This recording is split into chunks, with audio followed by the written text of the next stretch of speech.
Tome 16, 20 novembre 1923. Jésus réconforte Louisa dans ses peurs. Elle ne doit pas s'arrêter aux sentiments, mais aux faits.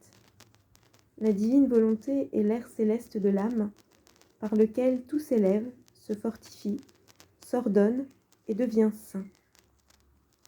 J'étais effrayée par ce que j'écrivais et je me disais : quelle sera ma confusion au jour du jugement si, au lieu de Jésus, c'est ma fantaisie ou l'infernal ennemi qui me parle. Mon Jésus, je me sens mourir à la simple pensée de cela, et tu sais la grande répugnance que j'éprouve à écrire. Si ce n'était de la sainte obéissance, je n'écrirais pas un seul mot. Ma confusion était telle que, si je l'avais pu, j'aurais tout mis au feu.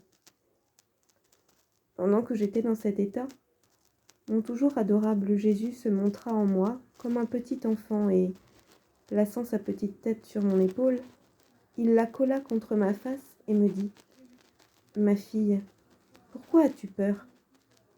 Tu ne dois pas t'arrêter aux sentiments, mais aux faits.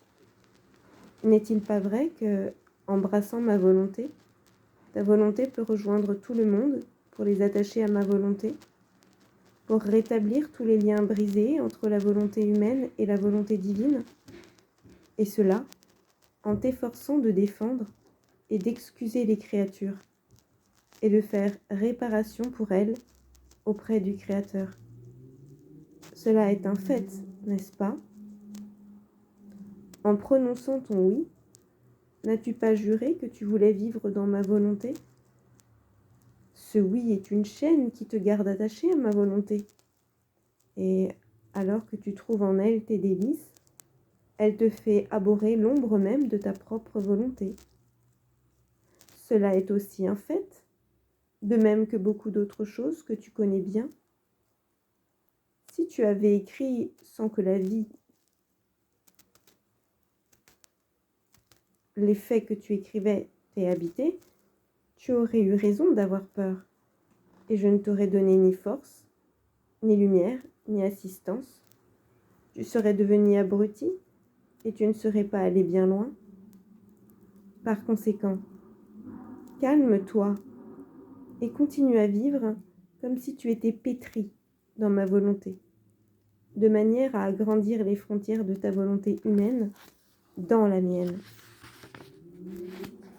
Mon humanité était petite, elle aussi, et elle a grandi comme si elle était pétrie dans la divine volonté, de sorte que pendant que je grandissais, ma volonté humaine grandissait en même temps, tout immergée dans la divine volonté. Elle étendait sans cesse ses frontières dans la volonté de l'Éternel, tout en préparant la rédemption et le « que ta volonté soit faite sur la terre comme au ciel ».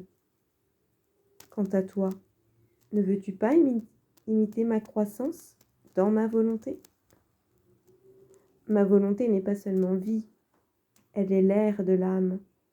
Si l'air manque, la nature décline, la respiration est entravée, le cœur est gêné dans ses pulsations, la circulation du sang devient irrégulière, l'intelligence s'engourdit, les yeux deviennent presque sans vie, la voix suffoque, les forces déclinent.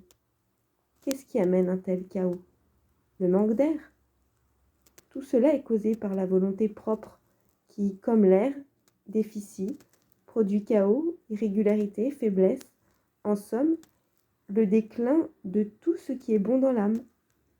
Si la vie humaine n'est pas aidée par l'air céleste de ma volonté, qui fait tout renaître, qui fortifie, ordonne et sanctifie tout, elle est une vie à moitié éteinte, désordonnée, et sur la pente du mal.